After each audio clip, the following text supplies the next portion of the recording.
APO 13 urteko atzerapenarekin heldu da. Baina zoritzarrez, horren arrazoia ez da Getxostarron artean parte hartzea sustatu nahi izan delako, guztiz kontrakoa. 2014 urtetik plan honek ez du inolako parte hartzerik izan. Hau da, 8 urtetan, herritarrek ez dute plan honen nondik norakoen inguruan iritzirik emateko aukerarik izan.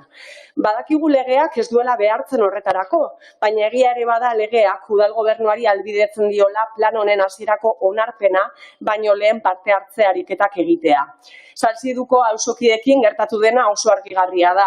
Bizilagun batzuen etxebizitzak botatzea aurreikusten da, baina auzokideek ez dakite ezer udalaren asmoez.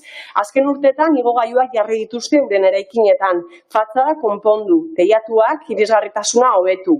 Jakin barik urte batzuen buruan euren eraikinak eraisteko arriskua dagoenik. Badago beste modu batera egiterik. Hasierako onarpena eman baino lehen auzokideen iritzia entzun daiteke, euren kezkak jaso, eurekin batera planteamenduak egin, eurekin adostu eta horren ostean plan honen zirriborroa egin. Borondatea besterik ez da behar horretarako. Udal gobernuak adierazi duenez, orain helduko da herritarren parte hartzerako txanda. Hau da, alegazioen tartea irekitzen denean, baina hor ere ez dago benetako borondaterik egon jendeari patxadaz plan honen eragina aztertzen usteko. Askotan esan dugu dokumentu konplexua dela, zaila dela plan honen albo eta ertz guztiak azaltzea. Bada, utzi ezaiegun herritarrei denbora nahikoa dokumentazioa aztertzeko eta euren alegazioak prestatzeko, hemen ere borondate gitxi.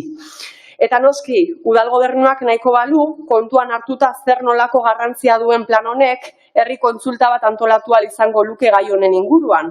APOk gure herriaren etorkizuna baldintzatzen duelako, kasu honetan ere ez dago inolako borondaterik. Udala, legeak esartzen duen gutxiengora mugatzen da, besterik ez. Edukiari dagokionez ere, EH Bilduk ez du bat egiten plan honetan zehazten den herri ereduarekin. Errezeta zaharrak aplikatzen jarraitzen dira. Eraikuntza masiboan oinarritzen direnak, espekulatzaileen interesei mesede egiten dietenak, Getxostarren ongiezatea hobetuko ez dutenak. Plan hau eraikuntza eta interes imobiliarioetan oinarritzen da. Hau da, promozio urbanistiko berriak zehazten ditu, besterik ez.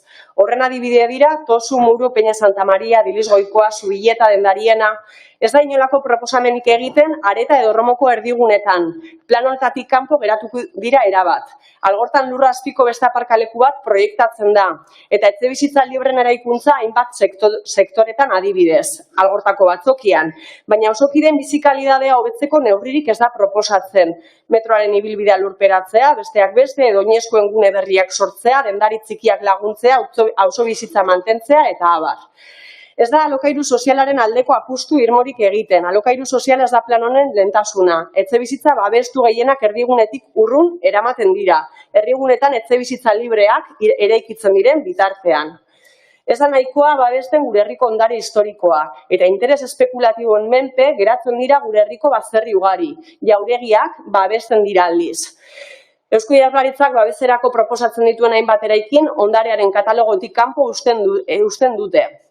Gure inguru naturala txikitzen da. Getxori geratzen zaizkion azken berdigunekin amaitzen du, babestu beharrean. Nimenagako padura ekologiko berreskuratu ditzake, bulueko goera hobetzeko urratsak eman eta abar, baina hori ez da plan honen lehentasuna. Honegatik guztiagatik EH Bildu Getxok osoko zuzenketa aurkezten dio udal gobernuak egindako APOaren proposamenari. Plan atzera botatzea eskatzen dio eta Getxostarron artean benetako parte hartzea bultzatuko duen prozesua egin dezala proposatzen dio. Eta horien azalduko dut sakonago zergatik gure zuzenketa osoa. Bueno, zuen diskurtzoak gauza bat esaten du eta zuen planak beste zerbait. Gure osoko zuzenketak adierazi dugun bezala, EH Bildutik ez dugu bat egiten herri antolamenduroko plan orokor honekin. Ez dugu bat egiten bertan dakartzen ildo nagusiekin. Ez da APOren osaketan jarraitutako prozedurarekin ere ez. Hitzartze honetan eduki nagusiak izpide izango ditut. Denok dakigun bezala, APO batek herri bat irudikatzen du. Irudikatzen du herritarren arteko elkarbizitza, herritarren mugikortasun eredua, herritarren harremantzeko modua, elkarzaintza eredua, genero politika bat dakarkigu, eredu ekonomikoa. Eta beste hainbat eta hainbat politikaren oinarria da APOa. Esan dezakegu udalerri baten iparorratza dela, burua dela APOa. Horregatik urteetan, udalbatza honetan EH Bilduk APOaren berrikuspena eskatu du. Sarri hauxe izan da gure leloa. APOa berrikusi behar da. Herri honek APO berri bat behar du. Getzok APO berria behar du, gaur egungo arazoi irtenbidea emateko. Gaur egungo jendartearen erronkei erantzuteko. Ingurumen eta testuinguru sozialak eragindako beharrizanei bide emateko. Tamalez, gaur udalbatza honetara onartzen dakar zuen APOa errezeta zaharrenetan oinarrituta dago. Aurreko APOaren jarraipena da. Helmuga katastrofiko zentzu guztietan berbera baitu norabide. Ia orain dela 20 urteko politikek eta horiek sortutako APOak ekarri gaitu egungo estenatokira, egungo realidadera, ez dezagun ahaztu. Lehenengoa, gazteen exodo esanguratua gertatu da azken hamarkadan. Eurentzako etxebizitza eskuratzea ezinezkoa delako. Ez baitago eskaintza publiko nahikoa, zeinek merkatu libreari mugak ezarriko dizkiona. Ez da etxebizitza politika integralik ere. Nola esan dezakegu APOaren ostean etxebizitza plan bat sortuko dugula.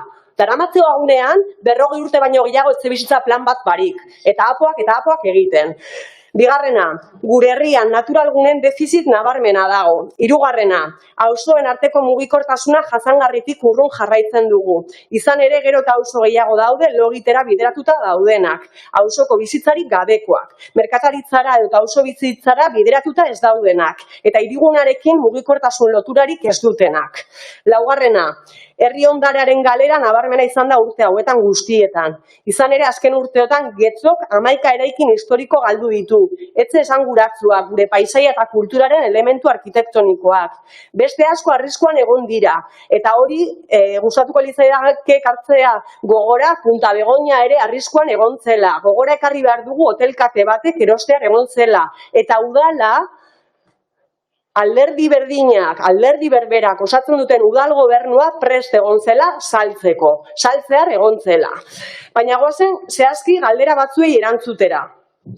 APO berriak hortzimuga berriak ekarriko aldio Getzori, Getzoko herritarren beharrizanei erantzungo aldie, ingurumen krisiari espazio natur eta bizien alde egingo aldu, gazten exodoa gelditzeko neurririk ekarriko du, mugikortasun jasangarren aldeko neurriak dakartza, gure kultura ondare eta paisai arkitektonikoa zainduko aldu? Ba, erantzunak ez eta ez dira. Etxebizitzaz arituko gara, azken urteotan udal gobernua behin baino gehiagotan onartu du gazten exodo bat gertatu dela. Arazoa onartu duzue, beraz gaitzerdi. Kafkianoa dena zera da. Arazo bat onartzea eta hura sorrarazi duten politika sustatzen jarraitzea. 2000 urtetik 2012 urtera, 1.656 etxe libre eraiki ziren. Orain 1.500 proposatzen dira. Beraz, oraingo APOan aldiz, aurreikusten duzue beste horren beste. Horrelako etxebizitza eraikuntzaren bidez daukagun arazoari aurre egingo bagenio bezala. Baina gertakariek adierazten diguten bezala, etxebizitza librek etxebizitza arazoak zarragatu baina ez dute egiten. Baina ez dugu ukatuko plan honek etxebizitza babestuak eraikitzea jasotzen duenik. Kuriosoa da baina etxebizitza mota hori hiri erdigunetatik oso urrun kokatu duzuela. Orain arte sustatu duzuen ereduaren adierazgarria. Lo egiteko etxebizitzarena, zuzen ere. Gainera etxebizitza babestuen artean ez duzu alokairuzko etxebizitza, bai, ukatzear nago. Etxebizitza babestuen aldeko apusturik egiten, 6 segundu falta zaizkit. Horietako askotan zehaztu gabeko regimena saltzen zaigu. Baita etxebizitza tasatuak, etxebizitza sozial giza gabezi nabarmenak dituen etxebizitza. Berriz ere, errezeta zarrak. Eta gero jarraituko dut.